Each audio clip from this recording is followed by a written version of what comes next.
YB stays on your neck.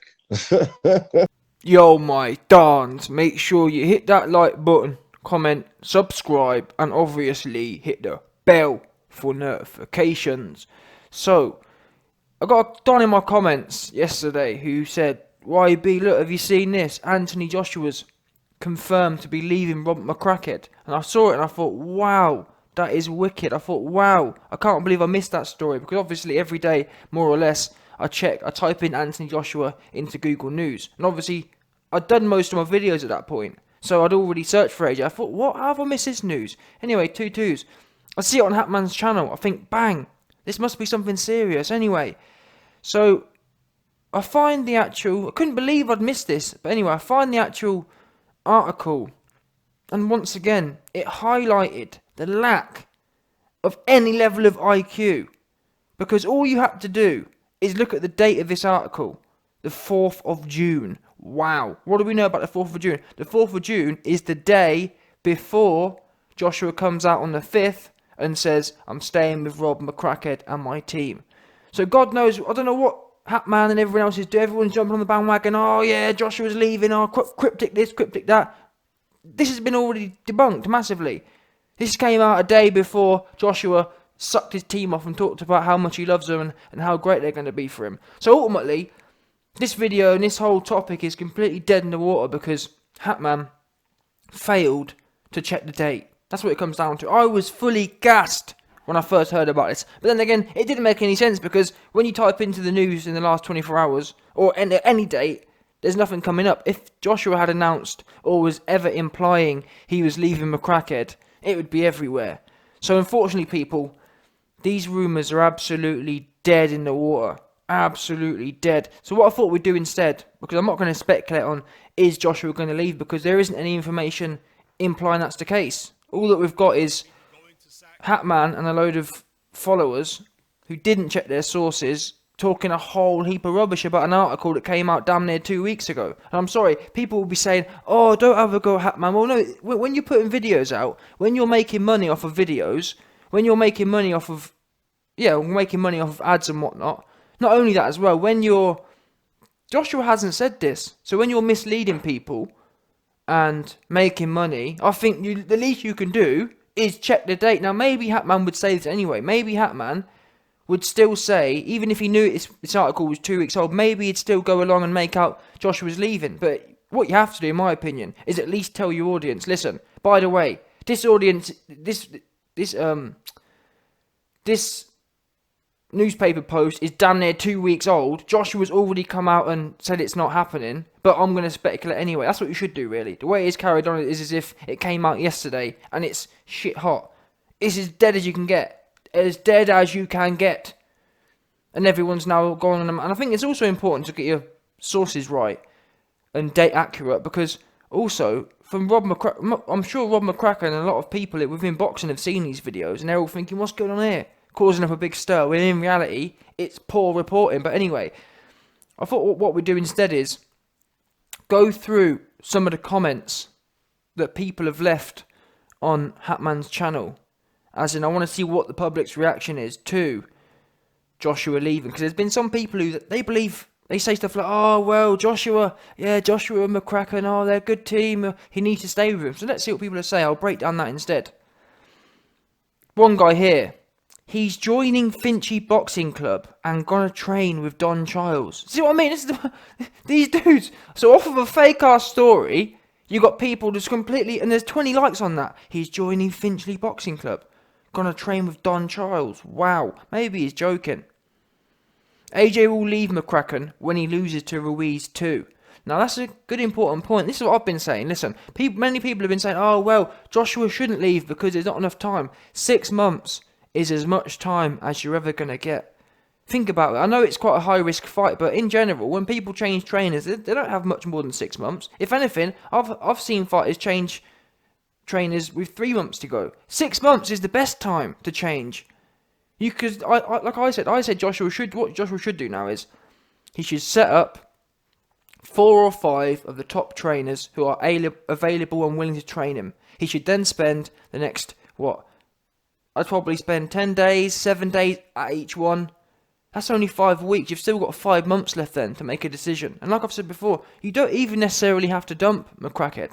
You can keep McCracken and another person. Look what Fury did. Fury had Ben and Freddie Roach in there. I think that's what he should do. At least bring something in. At least bring something in that can hopefully help his cardio out. I think Joshua's main issue for this fight, I'm not even too worried really with McCracken's game plans and fight strategy. My only worry with Joshua is his conditioning, because everything comes down to conditioning with this fight.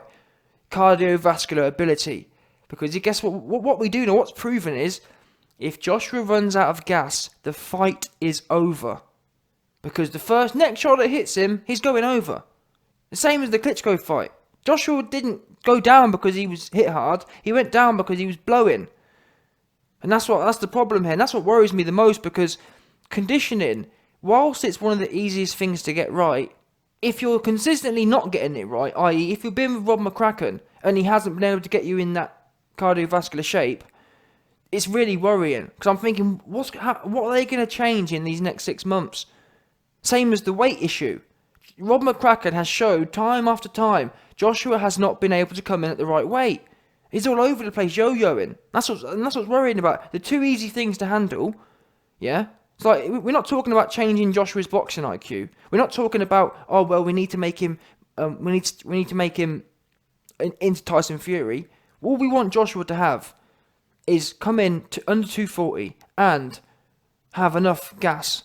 And they're 2 things they haven't been able to control. So if you can't get the basics right, if you can't get you conditioned, if you can't get your weight down, how are you meant to do the more complex elements, like strategy, like skills, etc., etc.? It's just not a good look, man. It's really not. And maybe if Joshua does lose again, I mean, he can't. From where I'm sitting, he can't lose again, man. It's game over at that point. It's literally game over, because, well, it's not game over. I guess you can build yourself back up, but all of that aura will be lost. Ruiz will be known as the dude who had your number.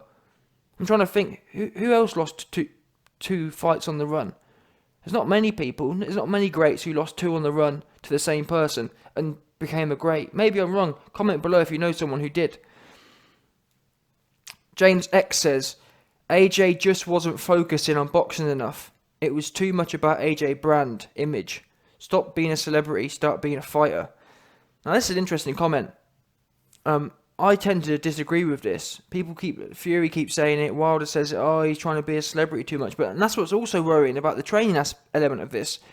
Many other people like Adrian Broner and whatnot, you can sit there and say, well, look, it's not the trainer's fault. Broner's just not training properly. If Broner was training properly, these things wouldn't happen. What's really scary for me is Joshua, he's actually, from what we see anyway, maybe he's a party animal in secret, but from what we observe, Joshua is training 10 out of 10. He's not missing sessions. He's dedicated. That's what's even more worrying. When you've got an athlete who's fully dedicated, and this is an element for me which completely exposes McCracken. If you've got an athlete who is completely dedicated, doing everything you're asking, but he still has no cardio, and he's still coming in overweight, that there is the pinnacle. You've completely removed all the variables. Joshua's training hard enough. Joshua's attending all the sessions. Therefore, if Joshua's attending all the sessions, yeah, working hard enough, and has great genetics, and he's still not in damn shape, and he's still coming in too heavy, that shows the leader, the captain, is doing something egregiously wrong. And it's worrying. I can't believe people are standing by this. There should have been a much bigger public outcry. We should almost turn up at Sheffield and literally force him to change trainers. I'm telling you now, it's not good signs, man. It's really not. You got, as I said a minute ago, you got Joshua, the most elite genetics going.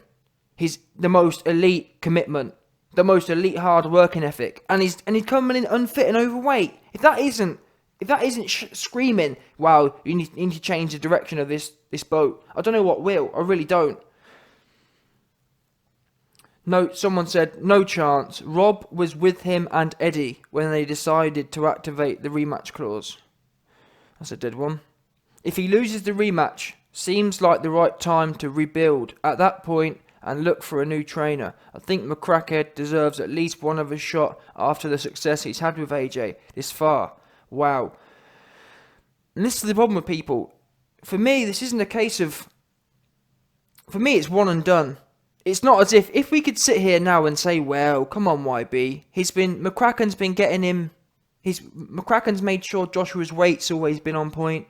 McCracken's always made sure Joshua's had enough cardio. If we were nitpicking at, oh, well, we lost the fight, but it was a great fight and he had loads of cardio and he just got caught. If that was the case, I wouldn't be sitting there calling for it. But the fact that the basics haven't been covered for a while now, yeah? This is what you need to bring about a change. It's not as if we're sitting here, we're nitpicking, we're humming and hawing saying, well, he could have done this better. It was a diabolical performance on top of the consistent things. Conditioning has always been an issue. Yeah? Joshua's jab as well. He hasn't, and when you sit back and look at McCracken, where has Joshua developed? And it's funny, someone pointed this out to me, and it's a great point. Joshua had a loss against an aggressive fighter in the amateurs. And he got kind of stopped. He was on his feet, but he got stopped. And it made me realise that fight was in 2011. What's that fight against Mihai Nistor? Joshua looked exactly the same he did versus Ruiz. It's now 8 years later. Yeah? And he's doing the same things. He's getting caught on his right-hand side. After he throws the right hand, he's getting countered. All the same things that were happening in the Ruiz fight, which is another element. And regardless of 2011, in the last 4 or 5 years as a professional, someone in the comments below point out things that has changed with Joshua. Have we, in the last 3 or 4 years, have we seen a stinging triple jab or a stinging double jab develop by Joshua? What elements can you really sit there and say, wow, that's really come on? He looks more or less the same fighter. If anything, he looks even worse now. He looks more confused, like he's in transition between 4 different styles. I can't honestly sit there and say, you know what, look, his speed's increased, which I'm not being funny. 5 years of professional training, we should be seeing a speed increase. If anything, in my opinion, he's got slower. Yeah? If anything, his cardio's getting worse. But these are things that are hard to say because he's fighting a high level of competition. But still, the fundamentals. We're 5 years in now. His conditioning, them issues should have been 3-4 years ago, gone. Bearing in mind as well, the Klitschko fight was 2 years ago. And Joshua identified his weight and his conditioning were an issue over 2 years ago. 2 years and 2 months ago. And now, 2 years and 2 months later, we're having the same conversation.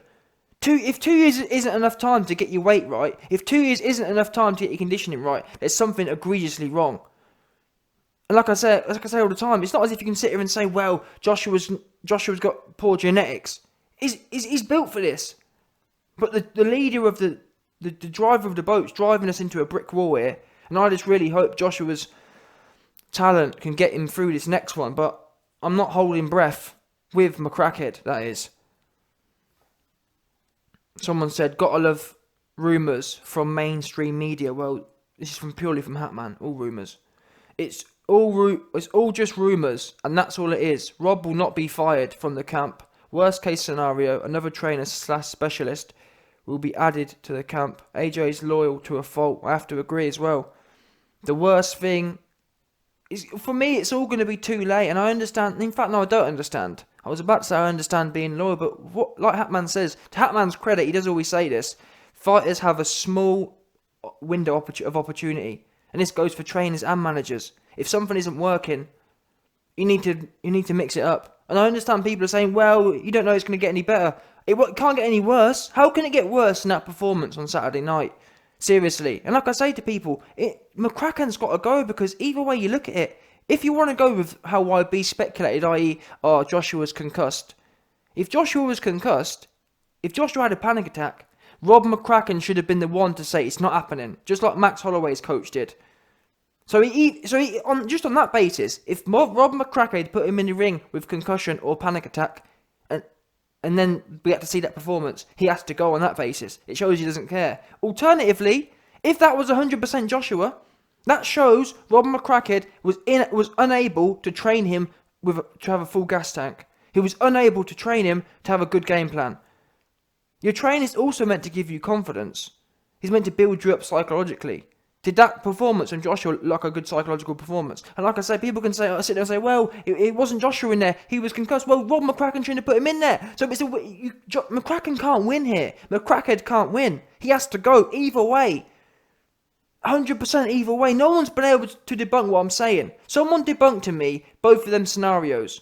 Either he was not trained properly, and we saw that crap, or he was trained properly, and the coach put him in the ring concussed. Either way, the coach has got to go, man. Not good enough. Someone said, totally agree. AJ needs to get back to being far more aggressive, both before and during fights. He's lost this edge, trying to be too nice. 100% agree with that one as well. Because the bottom line is, I said yesterday, I made a mistake. I said yesterday that Joshua is a 6'6" Mike Tyson. In reality, Joshua, in my opinion, is a hybrid between Mike Tyson and Lennox Lewis. And what I mean by that is this. I think Joshua is more explosive than Lennox Lewis. He's also got a better inside fighting game.